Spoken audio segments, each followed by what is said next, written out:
প্রিয় শিক্ষার্থীবৃন্দ, আজকের অনলাইন ক্লাসে আমি তোমাদের সবাইকে স্বাগত জানাচ্ছি। আমি মোহাম্মদ রবিউল হোসেন, প্রভাষক, দর্শন বিভাগ, সরকারি সিটি কলেজ, চট্টগ্রাম। আশা করি তোমরা সবাই সুস্থ আছো এবং নিরাপদে আছো। আজকে আমি যে বিষয়টি পড়াবো সেটি হচ্ছে যুক্তিবিদ্যা প্রথম পত্রের একদম শেষ চ্যাপ্টার, অষ্টম চ্যাপ্টার, প্রতীকী যুক্তিবিদ্যা। প্রতীকী যুক্তিবিদ্যার যে টপিকটা নিয়ে আজকে আলোচনা করব সেটি হচ্ছে সত্য সারণী বা ট্রুথ টেবল। প্রিয় শিক্ষার্থীবৃন্দ, প্রথমে আমরা সত্য সারণীর সংজ্ঞাটা দেখে নেই। যে প্রক্রিয়ায় যৌগিক যুক্তিবাক্যের অন্তর্গত অঙ্গবাক্যসমূহের মানবিন্যাসের মাধ্যমে যুক্তিবাক্যের সত্যতা নির্ধারণ করে যুক্তির বৈধতা নির্ধারণ করা হয় তাকে সত্য সারণী বলে। প্রিয় শিক্ষার্থীবৃন্দ, এখানে কয়েকটা বিষয় আছে। প্রথমত হচ্ছে সত্য সারণীটা আমরা ব্যবহার করব যৌগিক যুক্তিবাক্যের ক্ষেত্রে, এবং যৌগিক যুক্তিবাক্যের অন্তর্গত অঙ্গবাক্য মানে হচ্ছে যৌগিক যুক্তিবাক্যের অন্তর্গত যে মৌলিক যুক্তিবাক্যগুলো থাকবে সেই মৌলিক যুক্তিবাক্যকে বলা হয় অঙ্গবাক্য। তার মানে আমরা যৌগিক যুক্তিবাক্য থেকে মৌলিক যুক্তিবাক্যকে আলাদা করে ফেলব। আলাদা করার পরে সেগুলোর মানবিন্যাস মানে মৌলিক যুক্তিবাক্যগুলোকে আমরা প্রতিকায়িত করব। সেই প্রতিকায়ন হচ্ছে PQRS বা XYZ ABC দ্বারা আমরা মৌলিক যুক্তিবাক্যগুলোকে প্রতিকায়ন করতে পারি। এরপরে যুক্তিবাক্যের সত্যতা নির্ধারণ করি। যুক্তিবাক্যের সত্যতা মানে হচ্ছে যে, প্রিয় শিক্ষার্থীবৃন্দ, আমি ইতিপূর্বে বলেছি যে যে সত্যতা অর্থাৎ ট্রুথ ভ্যালু সেটি যুক্তিবাক্যের ক্ষেত্রে প্রযোজ্য, অর্থাৎ যুক্তিবাক্যটা কি সত্য না মিথ্যা এটা বোঝানোর জন্য আমরা ট্রুথ ভ্যালু শব্দটা ব্যবহার করি। যুক্তির বৈধতা নির্ধারণ করা হয়, অর্থাৎ যুক্তিটা কি আশ্রয়বাক্য থেকে অনিবার্যভাবে আসছে। যদি অনিবার্যভাবে আসে তাহলে যুক্তিটা বৈধ, আর যদি অনিবার্যভাবে না আসে তাহলে যুক্তিটা অবৈধ। সেক্ষেত্রে আমরা যুক্তির ভ্যালিডিটি নির্ণয় করব এই সত্য সারণীর সাহায্যে। প্রিয় শিক্ষার্থীবৃন্দ, আমি আবারও বলছি, তাহলে আমরা এখানে কি কি দেখতে পাচ্ছি? আমরা দেখতে পাচ্ছি যে সত্য সারণীটা যৌগিক যুক্তিবাক্যের ক্ষেত্রে প্রযোজ্য। আমরা সেই যৌগিক যুক্তিবাক্যের অন্তর্গত যে মৌলিক যুক্তিবাক্যগুলো আছে সেগুলো আলাদা করব। আলাদা করার পরে সেগুলোর মানবিন্যাস অর্থাৎ প্রতিকায়ন করব PQRS বা XYZ দ্বারা। তারপর হচ্ছে সেই যুক্তিবাক্যগুলোর ট্রুথ ভ্যালু নির্ণয় করব। তারপর হচ্ছে যুক্তির ভ্যালিডিটি। এই সবগুলো কিন্তু আমরা সত্য সারণীর সাহায্যে খুব সহজে বের করতে পারি। প্রিয় শিক্ষার্থীবৃন্দ, আমরা এখন দেখব আমাদের যুক্তিবিদ্যায় যে 5টি কানেক্টর বা অপারেটর ব্যবহার করা হয় সেই কানেক্টরগুলো কি কি। যেমন গণিতে ব্যবহার করা হয় যোগ, বিয়োগ, গুণ, ভাগ, এগুলোকে আমরা কানেক্টর বলে থাকি। প্রথমে আসো ডট। ডট হচ্ছে যেসব যুক্তিবাক্যে এবং ও থাকবে সেসব যুক্তিবাক্যের ক্ষেত্রে ডট কানেক্টরটা ব্যবহার করা হয়, এবং সেই যুক্তিবাক্যকে বলা হয় সংযোগিক যুক্তিবাক্য। আমরা পাশে দেখতে পাচ্ছি এই সিম্বলটা হচ্ছে ডটের সিম্বল। এরপর হচ্ছে ইমপ্লাইস। যেসব যুক্তিবাক্যে যদি তবে থাকবে সেসব যুক্তিবাক্য ক্ষেত্রে আমরা ইমপ্লাইসটা ব্যবহার করি, এবং সে সকল যুক্তিবাক্যকে বলা হয় প্রাকল্পিক যুক্তিবাক্য। যেমন চিহ্নটা দেখতে পাচ্ছি। এখন উদাহরণটা কীরকম হতে পারে? যদি বলা হয় যে যদি বৃষ্টি হয় তবে মাঠ ভিজবে। এই যে যদি বৃষ্টি হয় তবে মাঠ ভিজবে, এটিকে বলা হয় প্রাকল্পিক যুক্তিবাক্য।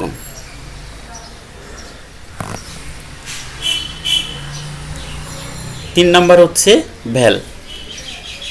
যে সকল যুক্তিবাক্যে অথবা কিংবা থাকবে সে সকল যুক্তিবাক্যকে আমরা বলবো বৈকল্পিক যুক্তিবাক্য, এবং তার যে সিম্বল সেটি হচ্ছে অনেকটা ভি এর মতো।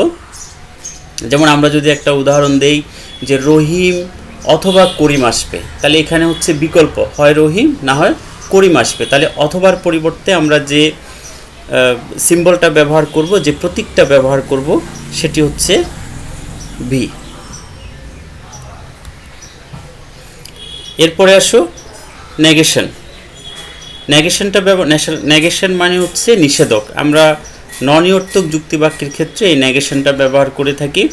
ননিয়র্থক যুক্তিবাক্য হচ্ছে যে সকল যুক্তিবাক্যের পিছনে নয় বা না থাকবে, যেমন রহিম অথবা করিম কেউ আসবে না, তাহলে রহিম অথবা করিম কেউ আসবে না, না এই যে না আছে সেজন্য আমরা নেগেশন সিম্বলটা ব্যবহার করব এবং এই যুক্তিবাক্যকে বলা হয় ননিয়র্থক যুক্তিবাক্য।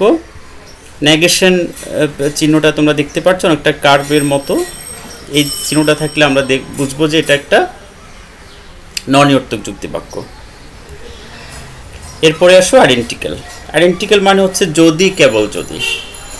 আমি একটা উদাহরণ দিই প্রথমে, যেমন যদি বলা হয় যে x + 3 = 8, x + 3 = 8, তাহলে সেক্ষেত্রে আমরা কি বলতে পারি? আমরা বলতে পারি যে x + 3 = 8 হবে যদি, কেবল যদি x এর মান 5 হয়। তাহলে x এর মান 5 হলেই পরে x + 3 = 8 হবে। তাহলে x এর মান হচ্ছে 3, এই x এর মান 3 এটা বোঝানোর জন্য আমরা আইডেন্টিক্যাল চিহ্নটা ব্যবহার করি, সিম্বলটা ব্যবহার করি, এবং তার সিম্বলটা দেখতে পাচ্ছ পাশে, অর্থাৎ আমরা এটাকে বলি ট্রিপল বার। ট্রিপল বার, 3টা রেখা আছে, অর্থাৎ সমান চিহ্ন দুটো, তার উপরে আরেকটা রেখা থাকলে আমরা সেটাকে আইডেন্টিক্যাল বলে থাকি। প্রিয় শিক্ষার্থীবৃন্দ, আমরা যে সত্য সারণী নির্ণয় করব সেখানে এই 5টি কানেক্টর ব্যবহার করা হবে। প্রথমত হচ্ছে ডট, দ্বিতীয়ত হচ্ছে ইমপ্লাইজ, তারপর হচ্ছে ভ্যাল, তারপর হচ্ছে নেগেশন, এবং তারপর হচ্ছে ট্রিপল বার। প্রিয় শিক্ষার্থীবৃন্দ, আমরা এখন দেখব যে কিভাবে সত্য সারণী গঠন করতে হয়। প্রথমত হচ্ছে বচন আলাদা করতে হবে, অর্থাৎ আমাদের যে যুক্তিটা দেবে সেই যুক্তির অন্তর্গত যে মৌলিক বচন যেগুলো আছে সেগুলোকে আমরা আলাদা করে ফেলব। 2 নাম্বার হচ্ছে বচন আলাদা করার পরে আমরা বচন বর্ণ নির্ণয় করব, অর্থাৎ বচন বর্ণ মানে হচ্ছে PQRS XYZ ABC, এগুলো আমরা আগেই ঠিক করে ফেলবো যে আমাদের যে বচনটা থাকবে সেগুলো PQRS না XYZ না ABC দ্বারা প্রতিকায়িত করব।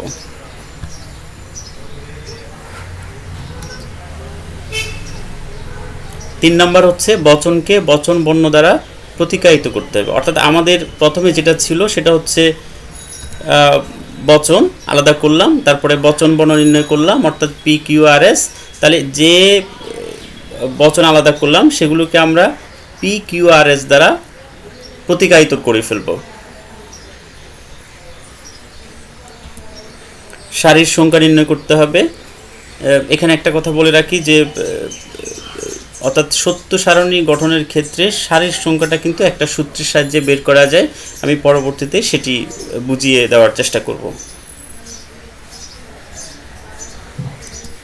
সর্বশেষ হচ্ছে কলামের সংখ্যা।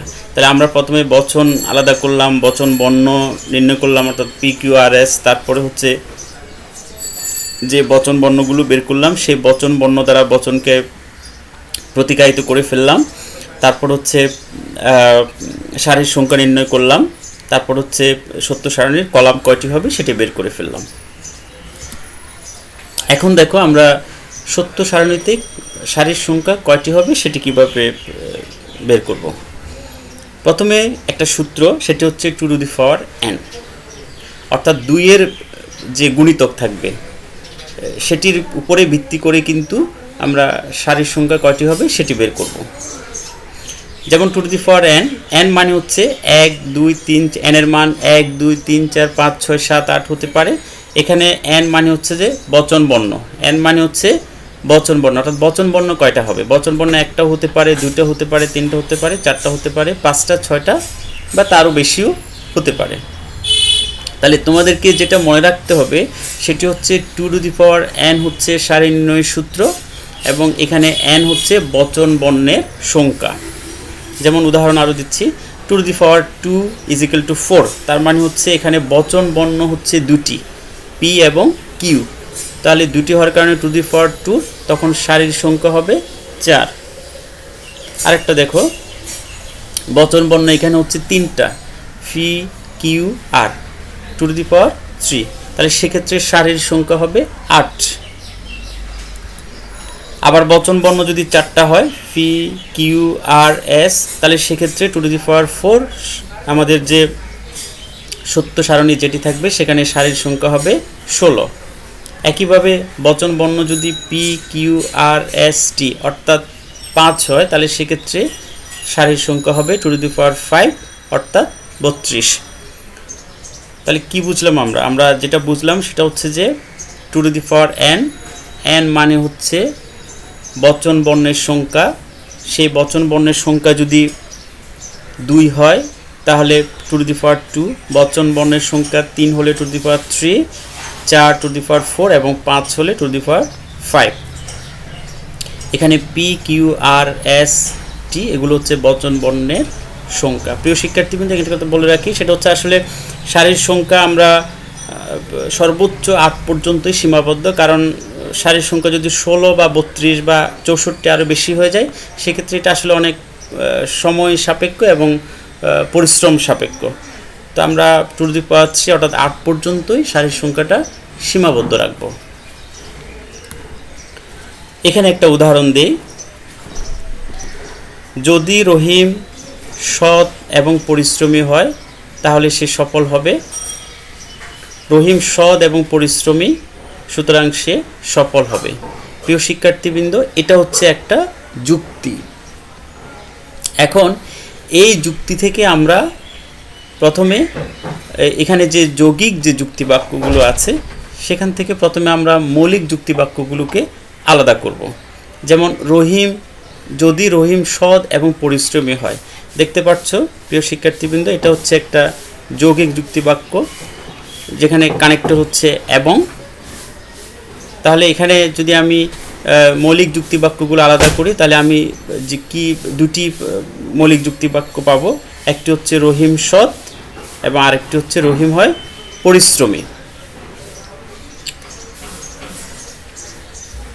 তাহলে আমি যদি যে যৌগিক যুক্তিবাক্য আছে সেখানে যদি মৌলিক যুক্তিবাক্য আমি বের করার পরে তাদেরকে আমরা বচন বর্ণ দ্বারা প্রতিকায়িত করলাম। যেমন রহিম হয় সৎ, এটিকে আমরা পি দ্বারা প্রতিকায়িত করলাম, পিটা হচ্ছে বচন বর্ণ। রহিম হয় পরিশ্রমী, এটাকে আমরা কিউ দ্বারা প্রতিকায়ন করলাম, কিউটা হচ্ছে বচন বর্ণ। এবং সফল হবে, এটাকে আমরা আর দ্বারা প্রতিকায়িত করলাম। তাহলে পি কিউ আর হচ্ছে বচন বর্ণ, আর রহিম হয় সৎ, রহিম হয় পরিশ্রমী এবং রহিম সফল হবে। এই যুক্তিবাক্যগুলোকে বলা হয় অঙ্গবাক্য বা মৌলিক যুক্তিবাক্য। এখন এই পুরো যুক্তিটাকে যদি আমি পি কিউ আর এর মাধ্যমে প্রকাশ করি তাহলে কেমন হবে দেখো। এটি খুবই গুরুত্বপূর্ণ। পি ডট কিউ অর্থাৎ রহিম সৎ এবং পরিশ্রমী। তাহলে রহিম সৎ, এটির বচন বর্ণ হচ্ছে পি এবং এর জন্য হচ্ছে ডট। আমাদের যে অপারেটর এবং ও, এই দুটো ক্ষেত্রে আমরা ডট ব্যবহার করি। তাহলে পি ডট কিউ অর্থাৎ রহিম সৎ এবং রহিম পরিশ্রমী, পি ডট কিউ ইমপ্লাইসটা আসছে যদি তবে, অর্থাৎ প্রাকল্পিক যুক্তিবাক্যের ক্ষেত্রে আমরা ইমপ্লাইসটা ব্যবহার করি। প্রিয় শিক্ষার্থীবৃন্দ, এখানে দেখতে পাচ্ছ এই যে যদি তবে, তাহলে সেক্ষেত্রে আমরা ইমপ্লাইস এবং সফল, তাহলে সফল হবে এটার জন্য বচন বর্ণ হচ্ছে আর। তাহলে পুরো যুক্তিটাকে আমরা পি ডট কিউ ইমপ্লাইস আর, এরপরের যে যুক্তিবাক্য সেটি হচ্ছে বা আশ্রবাক্য সেটি হচ্ছে রহিম সৎ এবং পরিশ্রমী। তাহলে রহিম সৎ এবং পরিশ্রমী পি ডট কিউ, অর্থাৎ পি হচ্ছে রহিম সৎ এবং কিউ হচ্ছে রহিম পরিশ্রমী এবং কানেক্টর হচ্ছে এবং, যার জন্য আমাদের যে সিম্বল সেটি হচ্ছে ডট। সুতরাং সে সফল হবে, এটির জন্য বচন বর্ণ হচ্ছে আর। তাহলে আমাদের যে যুক্তিটা ছিল পুরো যুক্তিটাকে আমরা P dot Q implies R, P dot Q is equal to therefore R. তাহলে এই পুরো যুক্তিটাকে আমরা প্রতিকায়িত করলাম পি কিউ আর দ্বারা। প্রিয় শিক্ষার্থীবৃন্দ, তাহলে আমাদের এখানে বচন বর্ণ হচ্ছে 3টি, পি কিউ আর। সেক্ষেত্রে এই যুক্তিটাকে যদি আমি সত্য সারণীর সাহায্যে প্রকাশ করি, তাহলে আমাদের সারির সংখ্যা হবে 2⁻³ অর্থাৎ 8। সেটি আমি পরের স্লাইডে দেখাবো। এখানে আরেকটা কথা বলে রাখি, সেটা হচ্ছে যে এখানে যে আশ্রবাক্যগুলো থাকবে, যে দুটি আশ্রবাক্যগুলো থাকবে, সেই দুটি আশ্রবাক্যের মধ্যে 4 ধরনের সম্পর্ক বিদ্যমান, 4 ধরনের রিলেশন বিদ্যমান থাকবে। যেমন ডটের ক্ষেত্রে যদি আমি বলি টি ডট টি, টি মানে হচ্ছে ট্রু। যদি দুটি আশ্রবাক্য ট্রু হয়, তাহলে সেক্ষেত্রে সিদ্ধান্ত যেটি হবে সেটি ট্রু হবে। আবার যদি দুটি আশ্রবাক্য মিথ্যা হয় অর্থাৎ ফলস, এফ মানে হচ্ছে ফলস, তাহলে দুটি আশ্রবাক্য যদি ফলস হয়, তাহলে সিদ্ধান্ত যেটি হবে সেটি হবে ফলস। আবার প্রথম আশ্রবাক্য ট্রু, দ্বিতীয় আশ্রবাক্য ফলস, তাহলে সেক্ষেত্রে সিদ্ধান্তটি ফলস হবে। আবার প্রথম আশ্রবাক্য ফলস, দ্বিতীয় আশ্রবাক্য ট্রু, তাহলে সেক্ষেত্রে সিদ্ধান্তটি ফলস হবে। প্রিয় শিক্ষার্থীবৃন্দ, যৌগিক যুক্তিবাক্যের ক্ষেত্রে যে অন্তর্গত যে অঙ্গবাক্য সমূহ থাকবে, সে অঙ্গবাক্যগুলো এই ধরনের 4টি সম্পর্কে যুক্ত থাকতে পারে। এখন তোমাদের জন্য যেটা সহজ হবে সেটা হচ্ছে যে তোমরা ডটের ক্ষেত্রে যেটা মনে রাখবে, সেটা হচ্ছে যে ডটের ক্ষেত্রে শুধুমাত্র ট্রুতে ট্রুতে ট্রু হবে, অর্থাৎ যে দুটি আশ্রবাক্য ট্রু হলে কনক্লুশনটা ট্রু হবে, বাকি যত ধরনের রিলেশন থাকবে সব ক্ষেত্রে হবে ফলস। বাকি যত ধরনের রিলেশন যেমন false false, true false, false true, সবগুলোতেই ফলস। তাহলে তুমি শুধু একটা জিনিস তোমরা মুখস্থ করবে, সেটা হচ্ছে যে একটা জিনিস বোঝার চেষ্টা করবে, সেটা হচ্ছে যে শুধুমাত্র ডটের ক্ষেত্রে ট্রুতে ট্রুতে ট্রু হবে, বাকি রিলেশনগুলোতে ডটের ক্ষেত্রে ফলস হবে। এরপরে আসো ইমপ্লাইস। ইমপ্লাইসের ক্ষেত্রে শুধুমাত্র প্রথম যে আশ্রবাক্য থাকবে সেটা ট্রু এবং পরেরটা ফলস হলে সিদ্ধান্তটি ফলস হবে, তাহলে বাকি সব হবে ট্রু। এখন ট্রু ফলসে ফলস, বাকি সব ট্রু মানে হচ্ছে যে এখানে যদি এরকম থাকে যে টি ইমপ্লাইস টি, অর্থাৎ ট্রু ইমপ্লাইস ট্রু, তাহলে সেক্ষেত্রে ট্রু হবে। আবার যদি এরকম থাকে যে ফলস ইমপ্লাইস ফলস, তাহলে সেক্ষেত্রেও ট্রু হবে।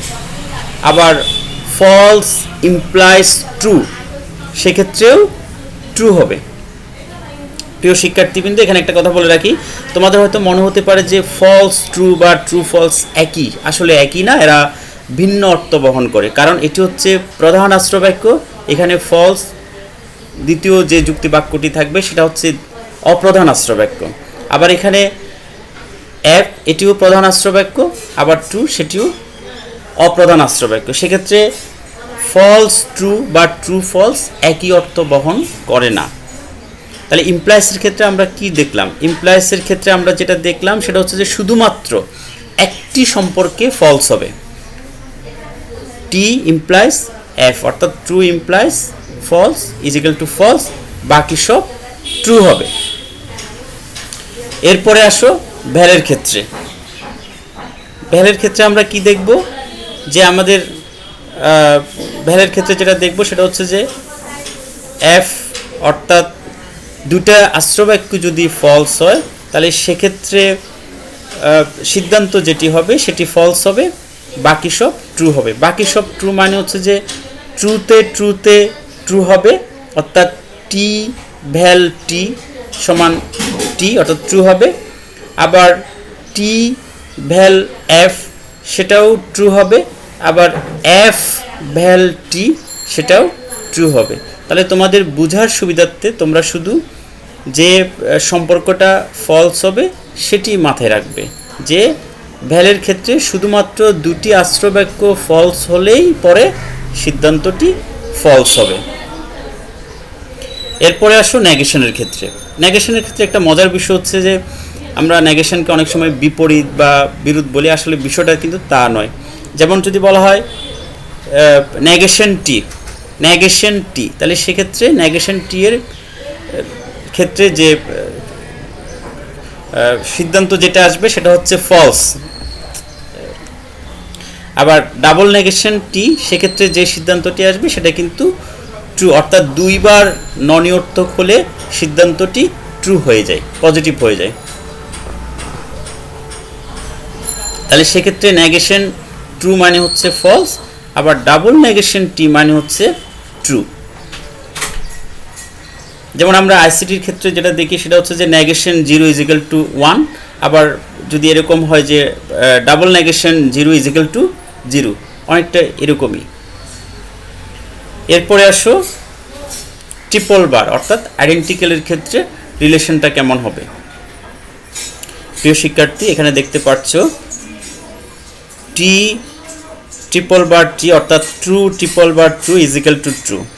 তাহলে ট্রিপল বারের ক্ষেত্রে যে আশ্র বাক্য দুটো যদি ট্রু হয় তাহলে সিদ্ধান্তটা ট্রু হবে, আশ্র বাক্য দুটো যদি ফলস হয় তাহলে সিদ্ধান্ত ট্রু হবে, বাকি সব ফলস হবে। অর্থাৎ ট্রু ফলসে ফলস বা ফলস ট্রুতেও ফলস হবে। প্রিয় শিক্ষার্থীবৃন্দ, আমাদের যে কানেক্টরগুলো আছে এবং কানেক্টরগুলোর মধ্যে সম্পর্কের ক্ষেত্রে কি হবে, ট্রু হবে না ফলস হবে, সেটি তোমরা আরও ভালোভাবে বাসায় বসে প্র্যাকটিস করবে।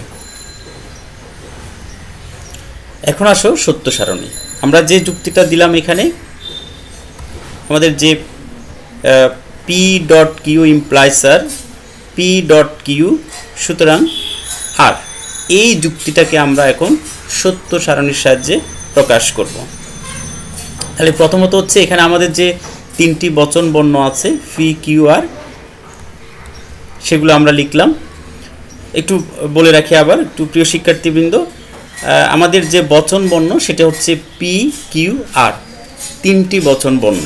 তাহলে তিনটি বচন বর্ণ হলে সত্য সারণীতে সারির সংখ্যা হবে 2^3 অর্থাৎ 8। আমরা দেখি যে এখানে 8টা সারির সংখ্যা আছে কিনা। প্রিয় শিক্ষার্থী, আমাদের যে P.Q.R এটা হচ্ছে আমাদের শিরোনাম, অর্থাৎ এখানে এটা মূল সারির মধ্যে এটি অন্তর্ভুক্ত হবে না। আমরা সারি হচ্ছে এখান থেকে শুরু, 1 2 3 4 5 6 7 8, এই 8টি সারি আসছে 2^3 থেকে, অর্থাৎ যেহেতু আমাদের বচন বর্ণ হচ্ছে P.Q.R তিনটি। প্রিয় শিক্ষার্থীবৃন্দ, তাহলে আমরা প্রথমে বচন বর্ণগুলো লিখে ফেলব P.Q.R তিনটি কলামে। এরপরে হচ্ছে আমাদের P.Q.R থেকে আমাদের যে সম্পর্কটা বের করা সবচেয়ে সহজ হবে সেটা হচ্ছে P.Q, সেটি আমরা পরের কলামে বসাবো P.Q। এরপরে হচ্ছে যে সম্পর্কটা বের করা সবচেয়ে সহজ হবে, যে মানটা, সেটা হচ্ছে P.Q implies R। এরপরে হচ্ছে আমাদের সিদ্ধান্ত। প্রিয় শিক্ষার্থীবৃন্দ, তাহলে আমাদের যে এই যে বচন বর্ণ P.Q.R, এখন এদেরকে আমরা ট্রু ফলস দ্বারা প্রতিকায়িত করব। সেক্ষেত্রে যেহেতু আমাদের এখানে সারি হচ্ছে 8টা, আমরা 4টা ট্রু 4টা ফলস এভাবে আমরা এটাকে প্রতিস্থাপন করতে পারি, অথবা আমরা প্রথমে 4টা ফলস পরে 4টা ট্রু দিয়েও আমরা প্রতিস্থাপন করতে পারি।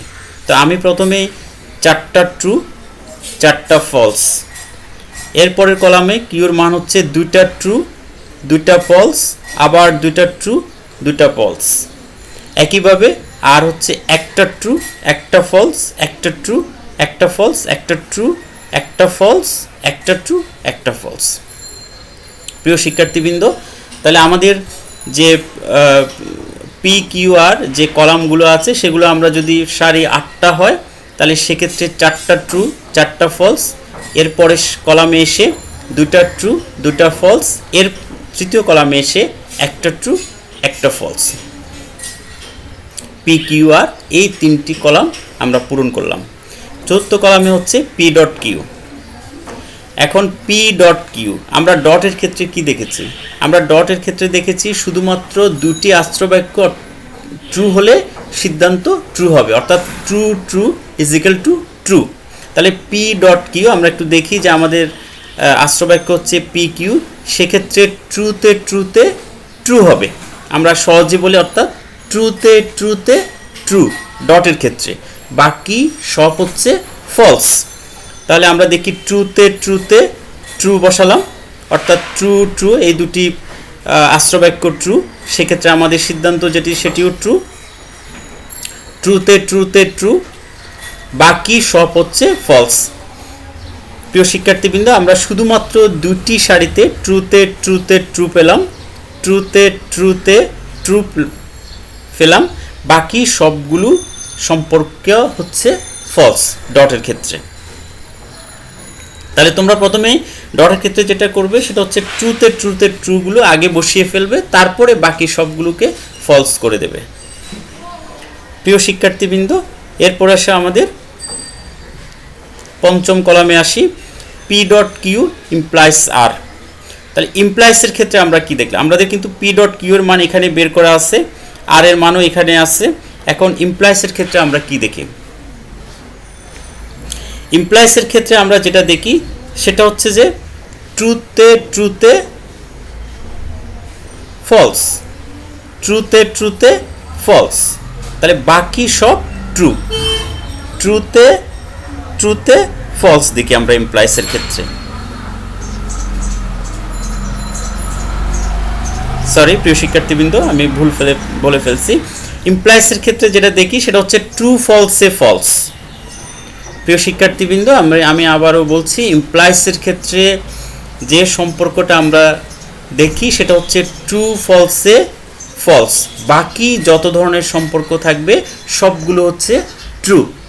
যেটা আমি স্লাইডে আবার যাচ্ছি, ইমপ্লাইসের ক্ষেত্রে ট্রু ফলসে ফলস, বাকি সব ট্রু হবে। তাহলে ট্রু ফলসে ফলস আমরা এই সম্পর্কটা আগেই বের করি, সেটি কিন্তু আমরা দেখতে পাচ্ছি আমাদের দ্বিতীয় যে সারিটা আছে সেখানে কিন্তু দেখা যাচ্ছে ট্রু ফলসে ফলস, ট্রু ফলসে ফলস, তাহলে বাকি সব হচ্ছে ট্রু দ্বারা আমরা ফিল আপ করে ফেললাম। প্রিয় শিক্ষার্থীবৃন্দ, তাহলে এটি হচ্ছে পি ডট কিউ ইমপ্লাইস আর এর কলাম। এরপরে আসো সর্বশেষ, এবং সর্বশেষ যেটি সেটি হচ্ছে আর, অর্থাৎ সিদ্ধান্ত। সেটি কিন্তু আমাদের আগেই বের করা আছে, তারপরেও নতুন করে যেহেতু এটা একটা সিদ্ধান্ত, সিদ্ধান্ত সবসময় শেষ কলামে লেখাটাই হচ্ছে ভালো, এই জন্য আরটা আমি আবার নতুনভাবে লিখলাম টি, অর্থাৎ true false true false true false true false. প্রিয় শিক্ষার্থীবৃন্দ, এভাবে আমরা সত্য সারণীটা বের করব। প্রিয় শিক্ষার্থীবৃন্দ, তোমাদের জন্য একটা বাড়ির কাজ, সেটি হচ্ছে যদি বৃষ্টি হয় তবে মাঠ ভিজবে, বৃষ্টি হয়েছে সুতরাং মাঠ ভিজবে। এই যুক্তিটাকে তোমরা সত্য সারণীর সাহায্যে প্রকাশ করবে। তোমাদের যদি কোনো প্রশ্ন থাকে সেটি তোমরা ইনবক্সে বা আমাকে কমেন্ট করে জানাতে পারো, আমি উত্তর দেওয়ার চেষ্টা করব। প্রিয় শিক্ষার্থীবৃন্দ, আজকে এই পর্যন্ত। সবাইকে ধন্যবাদ। বাসায় থেকো, নিরাপদে থাকো এবং সুস্থ থাকো। আল্লাহ হাফেজ।